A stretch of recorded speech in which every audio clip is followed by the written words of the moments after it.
Avant de plonger dans cette histoire incroyable, pensez à vous abonner à la chaîne et à activer la cloche.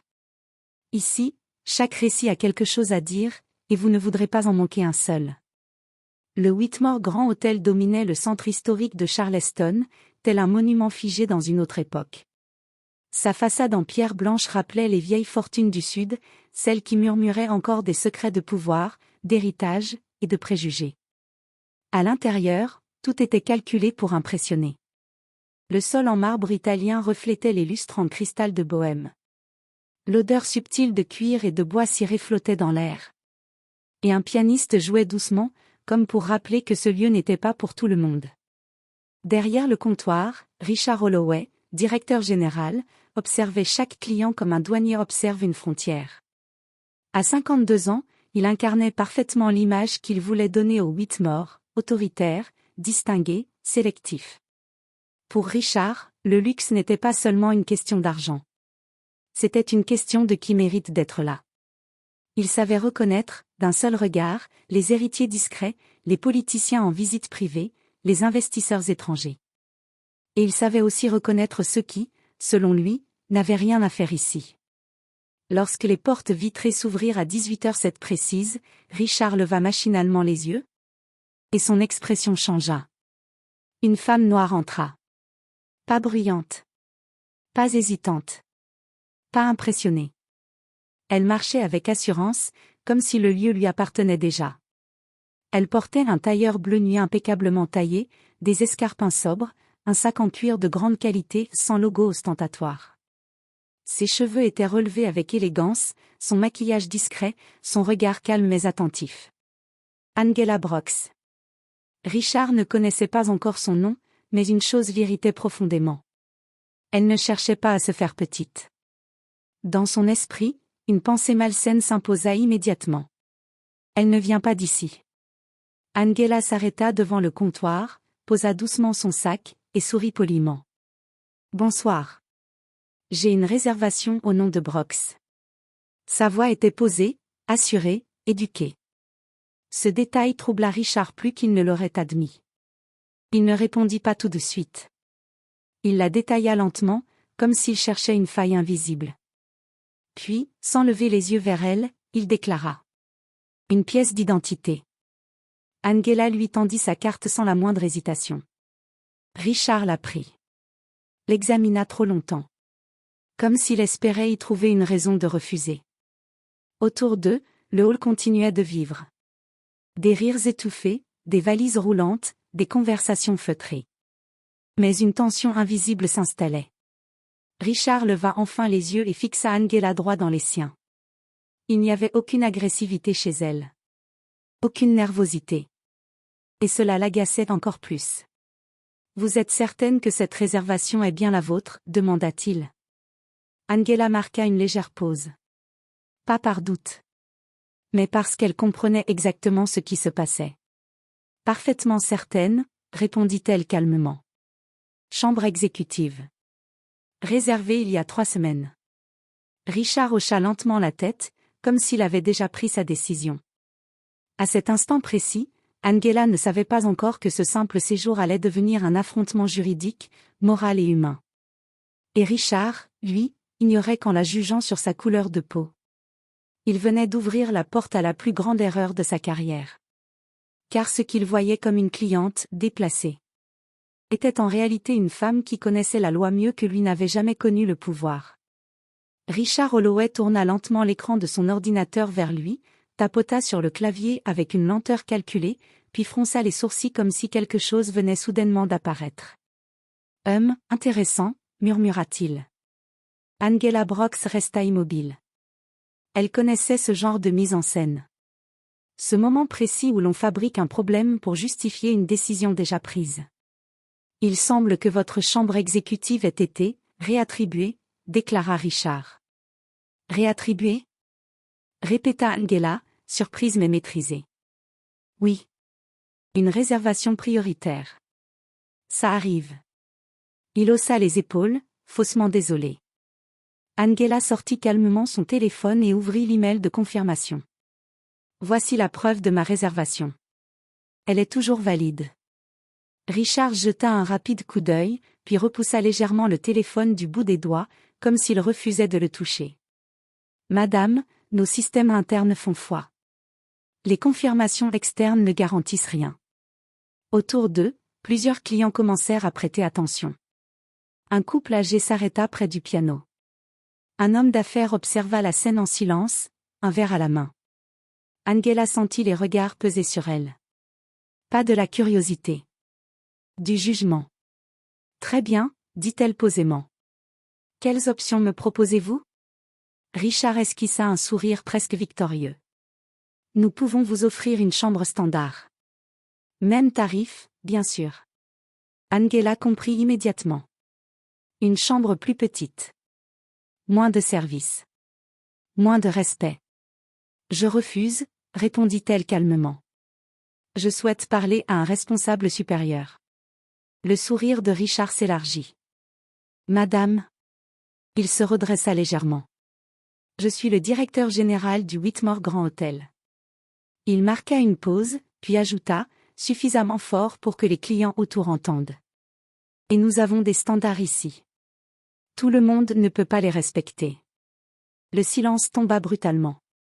Angela sentit son cœur battre plus fort, mais son visage resta impassible. Elle savait que si elle élevait la voix, elle deviendrait immédiatement le problème. Vos standards sont-ils basés sur le comportement, ou sur l'apparence, demanda-t-elle. Un murmure parcourut le hall. Richard pencha légèrement la tête, agacé. Madame, je vous demanderai de rester correcte. Votre attitude commence à être perturbatrice. Perturbatrice? Angela sourit brièvement. Je demande simplement ce pourquoi j'ai payé. Richard fit un pas en arrière, comme s'il se sentait menacé. Sécurité. Aplatait-il soudain. Cette cliente devient agressive. Angela le fixa, stupéfaite. Je n'ai élevé ni la voix ni le ton. C'est votre manière de parler, répondit-il froidement. Vous mettez les autres clients mal à l'aise. Deux agents de sécurité s'approchèrent. Leurs regards glissèrent immédiatement vers Angela. Pas vers Richard. Madame, dit l'un d'eux, hésitant, nous allons vous demander de coopérer. Angela serra les poings, puis les relâcha lentement. Appelez la police, déclara Richard, d'une voix ferme. Qu'il règle ça. Le hall tout entier retint son souffle. Angela leva alors les yeux vers lui, et sa voix devint plus grave, plus déterminée. Vous venez de transformer une simple réservation en affaire judiciaire. Richard ricana. Vous menacez le directeur d'un hôtel de luxe? Non, répondit-elle calmement. Je vous informe. À cet instant précis, les sirènes commencèrent à se faire entendre au loin. Et Richard Holloway, persuadé d'avoir le contrôle, ignorait encore qu'il venait de provoquer la pire erreur de sa carrière. Les premières sirènes résonnèrent au loin, étouffées par les murs épais du Whitmore Grand Hotel. Un son familier. Un son que beaucoup associaient à la sécurité. Pour Angela Brooks, c'était autre chose. C'était le bruit d'un système qu'elle connaissait trop bien. Richard Holloway se redressa derrière le comptoir, visiblement satisfait. Il croisa les bras, observant Angela comme un homme convaincu d'avoir gagné. La police arrive, annonça-t-il à haute voix. Nous allons clarifier la situation. Les agents de sécurité se placèrent subtilement de part et d'autre d'Angela. Pas assez près pour la toucher. Mais suffisamment pour l'isoler. Dans le hall, l'atmosphère changea. Certains clients sortirent discrètement leur téléphone. D'autres chuchotaient. Encore une qui fait des histoires, murmura une femme derrière Angela. Angela ferma brièvement les yeux. Elle inspira profondément. Reste calme. Observe. Documente. Les portes vitrées s'ouvrirent brusquement. Deux policiers entrèrent. Officier Mark Reynolds et officier Suzanne Carter. Uniformes impeccables. Visage fermé. Qui a appelé? Demanda Reynolds. Richard s'avança aussitôt. Moi. Cette cliente refuse de quitter le hall. Elle est agressive et perturbe nos clients. Angela ouvrit la bouche pour répondre, mais Reynolds leva la main. Madame, veuillez rester silencieuse pour le moment. Le regard d'Angela se posa sur son badge. Elle nota le nom. Le numéro. Un réflexe professionnel. Monsieur, dit Suzanne Carter, en regardant Angela, que se passe-t-il exactement? J'ai une réservation valide, répondit Angela calmement. Le directeur refuse de l'honorer sans raison valable. Richard éclata d'un rire bref. Elle ment, dit-il sèchement. Elle n'a aucun droit ici. Le mot ici résonna plus fort que le reste. Suzanne Carter fronça légèrement les sourcils. Madame, avez-vous une preuve de votre réservation? Angela tendit son téléphone. La policière examina l'écran attentivement. La réservation semble en règle, murmura-t-elle. Richard intervint aussitôt. Nos systèmes internes priment sur ces emails. Et je veux qu'elle parte. Reynolds regarda Angela. Madame, pour éviter une escalade, nous vous demandons de quitter les lieux. Un silence lourd tomba. Angela redressa les épaules. Officier, dit-elle posément, me demandez-vous de quitter un établissement privé alors que je dispose d'un contrat valide et que je n'ai commis aucune infraction? Reynolds hésita. Vous compliquez les choses. Angela esquissa un léger sourire.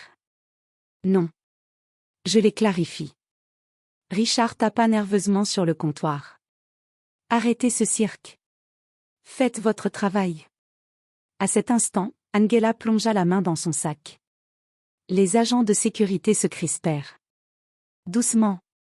Lança Reynolds. Angela sortit lentement. Un porte-carte en cuir noir.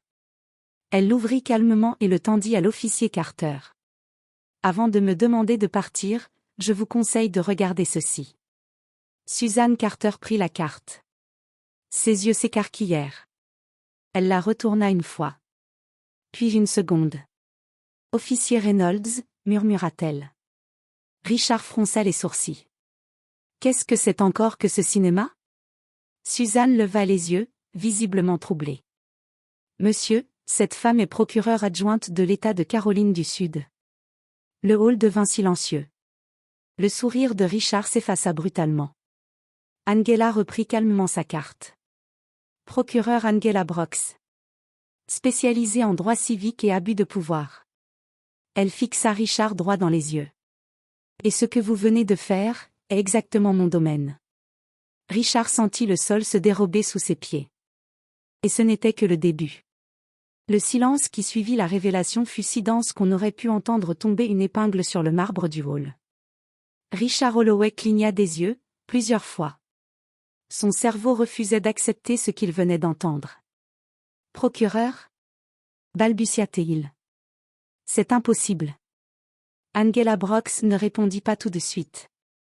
Elle n'avait pas besoin de convaincre. Les faits parlaient déjà. L'officier Suzanne Carter s'éclaircit la gorge. Monsieur Holloway, sa carte est authentique. Numéro de badge, sceau de l'État, tout est valide. Richard recula d'un pas. Il doit y avoir une erreur, insista-t-il. Elle ne s'est pas présentée comme telle. Angela inclina légèrement la tête. La loi ne m'oblige pas à annoncer ma fonction pour être traitée avec dignité. Quelques clients échangèrent des regards gênés. Un homme d'affaires baissa les yeux. La femme qui murmurait plutôt se figea. L'officier Reynolds reprit la parole, moins assuré qu'à son arrivée. Madame la procureure, souhaitez-vous déposer une plainte? Angela le fixa calmement. Pas tout de suite. Elle marqua une pause. Je veux d'abord que tout ce qui s'est passé soit consigné officiellement. Elle désigna le comptoir. Depuis le refus injustifié de ma réservation, jusqu'à l'appel abusif aux forces de l'ordre. Suzanne Carter sortit son carnet. Je note. Richard sentit la sueur perler sur sa tempe. C'est un malentendu, tenta-t-il. Nous sommes un établissement privé. Angela se tourna vers lui. Privé, oui. Mais pas au-dessus des lois. La discrimination fondée sur la race dans un lieu ouvert au public est un délit fédéral. Chaque mot tombait comme un verdict. Et l'appel à la police sur de fausses accusations constitue une entrave et un abus de procédure. Richard ouvrit la bouche, mais aucun son n'en sortit. Monsieur Holloway, poursuivit Angela, je vais vous poser une question simple. Auriez-vous agi de la même manière si j'avais été blanche? Il ne répondit pas. Son silence était une réponse. Angela se tourna alors vers les policiers. Je souhaite également que les témoignages des clients présents soient recueillis. Un murmure parcourut la foule. Tout le monde, demanda Reynolds. Tout le monde, confirma Angela. Un employé de la réception baissa la tête. Il avait tout vu. Tout entendu. Je peux témoigner, dit-il soudain, la voix tremblante. Le système n'avait aucun problème. La chambre exécutive était disponible. Richard se retourna, livide. Vous feriez mieux de vous taire. Angela leva la main. Menacer un employé devant témoin? Elle secoua lentement la tête. Vous aggravez votre situation. Suzanne Carter leva les yeux de son carnet. Monsieur Holloway, je vous conseille de coopérer. Richard sentit alors une réalité brutale le frapper. Ce n'était plus son hôtel. C'était une scène d'enquête. Angela reprit son sac. Je ne suis pas venue ici pour provoquer un scandale, dit-elle calmement. Je voulais juste une chambre. Et le respect qui va avec. Elle regarda Richard une dernière fois. Vous avez choisi autre chose. Au loin, une deuxième voiture de police s'arrêta devant l'hôtel. Et avec elle, les conséquences commencèrent réellement. 3 semaines plus tard, le nom du Whitmore Grand Hôtel faisait la une des médias locaux, puis nationaux. Hôtel de luxe accusé de discrimination raciale après l'intervention de la police. Un directeur appelle la police contre une cliente noire, qui s'avère être procureur.